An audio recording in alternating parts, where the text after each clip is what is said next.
This is going to be the hardest video that I have ever had to make here on the Scarlet Report, because today, ladies and gentlemen, I'm talking to you about whether we should keep David De Gea, whose contract expires in the summer, at the club beyond the current season. Now, I believe that every trial and battle and challenge that has shaped the destinies and futures of people, families, and nations have been built on the back of making hard decisions, not easy ones. So this is not something that we can run away from. We will eventually have to make a decision on David De Gea's future at Manchester United, and that's exactly what I'm going to be doing in this video. So without any further ado, let's analyze. One thing that most Manchester United fans agree on is the fact that David De Gea is a very potent shot stopper. So we're going to start here by looking at his shot stopping ability. Okay, so here I have all of the goalkeepers from the Premier League from this season, 2022-2023, that are ranked based on their save percentage. So this kind of gives us a bird's eye view into seeing which ones of them are the highest performing shot stoppers. And as you can see here, Neto from Bournemouth and Arrizabalaga from Chelsea are both performing exceptionally well. But where is David De Gea? Well, he's all the way here in the 11th place with a 70.7% percentage of shots saved throughout the season, right? So what this shows is that David De Gea, when it comes to save percentages, he is firmly and effectively in mid-table, right? But of course, your counter argument, and rightly so, is going to be, well, Mr. Scarlet Report, this doesn't actually say much. How about the difficulty of the shots that each goalkeeper is facing? Now, surely, if David De Gea is facing much more difficult shots, much more dangerous shots, where the strikers, the opposition, are at an advantage, then surely 70.7% in that context should be worth much more than an 84.2%, for example, for Neto, in a situation where he's facing shots mainly from distance. So let's look at that. Thankfully, there are stats for that as well. This stat right here is called post-shot expected goals per shot on target. Basically, what this stat means, think about it as expected goals for outfield players. Basically, the higher it is, the more dangerous the shots that this goalkeeper is facing.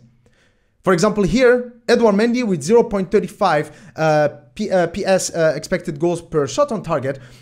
That means that every time he's facing a goal, on average, he's facing a shot on average, every time an opportunity arises for the opposition, they are at an advantage. They are in a dangerous situation. The striker is positioned in an advantageous situation that allows them to be in a position where they can actually score much more often than in other situations. So this actually measures the difficulty of goals that every goalkeeper is facing. As you can see here, David De Gea is comfortable at 0.27.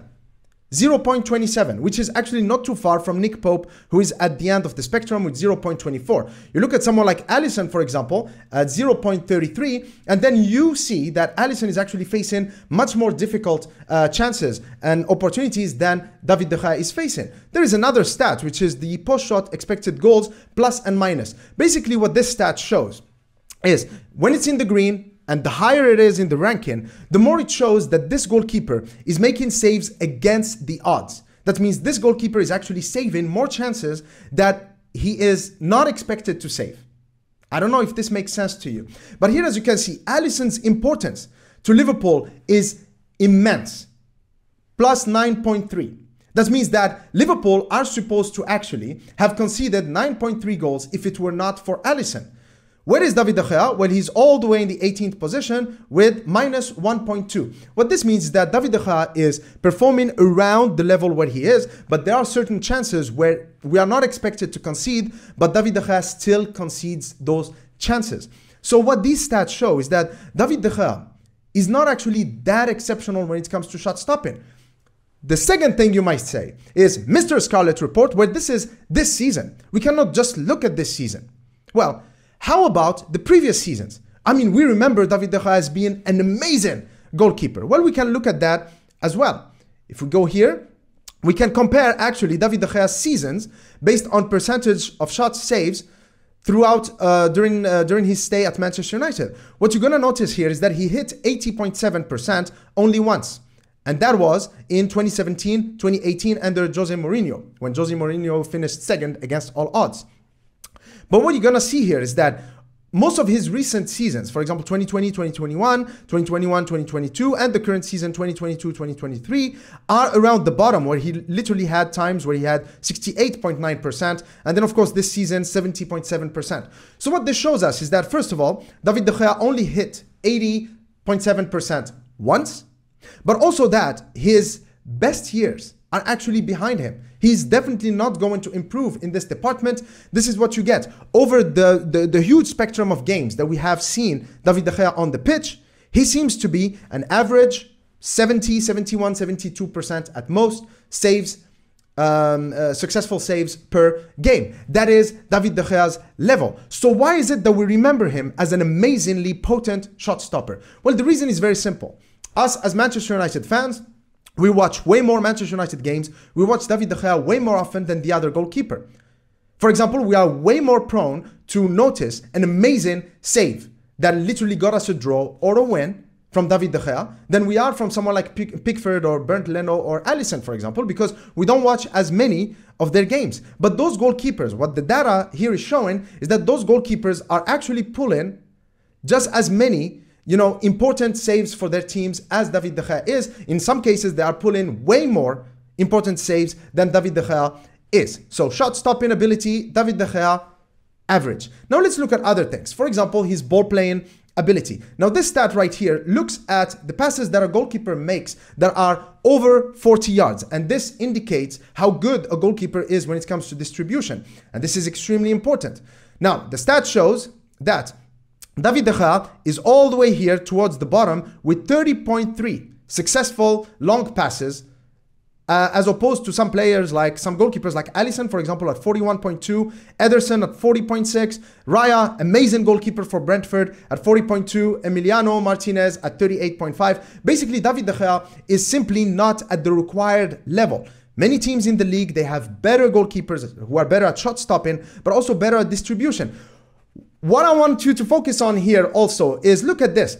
Ederson and Alisson, their goalkeepers also perform a lot of long passes, more and more long passes. This actually shows, especially it's really interesting with Manchester City. It shows that a lot of teams right now, teams like Manchester City and Barcelona, I've talked about that in my previous analysis video when I talked about Ter Stegen, a lot of their goalkeepers right now, they don't just play short passes, they play more and more long passes because, just as I talked about how we could use Wout Weghorst against Leeds United to bypass the press, more and more teams right now, they rely on their goalkeeper to play those long passes towards the wing backs or the wingers, or even a ball over the top towards the attacking midfielder / striker area, because you have to adapt to the way your opposition is adapting to you. So goalkeepers like Alisson, Ederson, Neto, Travers, and David Raya are actually very good with their ball playing ability. But David De Gea at 30%, he's actually a liability. His long passes are not as successful. Now, let's look at another stat that is very interesting here. And it is the ability of a goalkeeper to come out of his penalty area and to claim crosses. This is extremely important, and I'm going to tell you why. But first, let's look at it. Of course, Emiliano Martinez, a player who is extremely commanding, is, of course, at the top, 14.6. Raya as well with 10.1%. That means 10.1% of the crosses that he faces, he comes out and claims. Where is David De Gea? All the way to the bottom, 2.3%. Only 8 crosses claimed throughout the season. This is shocking. And I'm going to tell you why. Because a goalkeeper has got to be commanding. A goalkeeper has to have that attitude of saying, this is my area. You're not invited in. There is no way that you can get into my area and attempt to score goals. I am claiming any ball that comes near my penalty area. The box is my city. This is my city, right? But David De Gea, he's not actually a commanding goalkeeper. He's not determined in that aspect, and he's a very polite and calm and soft, kind of well-mannered kind of young man. That's great if you are invited into a dinner with the Emperor of Japan, I suppose, but it's not a great quality to have if you are a goalkeeper. You have to come out and claim balls. And a lot of goals that Manchester United have conceded against lesser opposition, especially, and guys, this could be a prediction for our League Cup final against Newcastle. Teams that play direct, especially teams like Brentford and Newcastle United that play long throws into the box. Those teams can be extremely dangerous when you have a goalkeeper like David De Gea, who does not come out and claim crosses. Guys, he's last in the league. Come on, David De Gea, you have to do better. And then the other thing, and the last thing we're going to look at, is of course the outside the penalty area actions per 90. What this means is basically now, of course, modern football is moving more towards sweeper keepers, and those are goalkeepers that actually execute actions, either touching the ball or making interceptions or clearances outside the box. Sorry, you have to be proactive as a goalkeeper. And as you can see, Nick Pope, who thankfully is not going to play against us in the League Cup final. Ilan Meslier from Leeds United, Alisson, of course, Arrizabalaga, all of them doing pretty well in the sweeper keeper department. But where is David De Gea? 0.83. So he's not really the best when it comes to executing actions outside of his opposition, outside of his penalty area. Sorry. So this could be a liability. The way I see it is that David De Gea right now is definitely not the ideal goalkeeper for Erik Ten Hag. And so this is what makes this decision extremely difficult to make. All right, now what? Now that I have presented this data to you, barren, dry, elegant, 1 + 1 = 2, the universal truth, the language of mathematics, then what do we make of David De Gea's situation? Well, yesterday I put up a poll. A community poll on my YouTube channel where 4,400 of you guys voted with some surprising results. 92% of you guys say that we should either keep David De Gea or keep him on reduced terms and bring a younger goalkeeper in. Basically keep David De Gea as a number 2, with only 8% of you saying that we should let him go. And when I saw that, I said, I have to make this video now because I'm curious. I really want to know why. What kind of arguments are you guys going to present in order for you guys to justify keeping David De Gea? Think of yourselves. You know, let's role play. You are Erik Ten Hag and John Murtho, and you are looking at the squad and you're thinking about what is our squad going to look like during the 23-24 season. What kind of decision are you going to make on David De Gea? How can you justify to yourself keeping David De Gea? I'm really curious. I really want to hear what you guys are going to say about that. Because if we look at these two options, let's start with the first one, which I think sounds great, which is keeping David De Gea as a second choice goalkeeper and bringing a younger goalkeeper. But to me, it just sounds too good to be true because there are a lot of uncertainties around this option. For example, I know that David De Gea is a professional, he's a model citizen. Let's say Erik Ten Hag invites him into his office and talks to him and says, well, listen, David, as you know, there are certain areas of your game that you need to improve on. As you know, I'm very specific about the way I want to play. So I am going to be bringing in a new goalkeeper this season. However, your contribution to the team's success this season has been amazing. We are highly satisfied with your professionalism and we would like to keep you as a second choice goalkeeper. We are going to give you reduced terms. You cannot be guaranteed a first team spot anymore, but I am still going to use you in cups and I want you to be a great mentor and a great influence in the dressing room.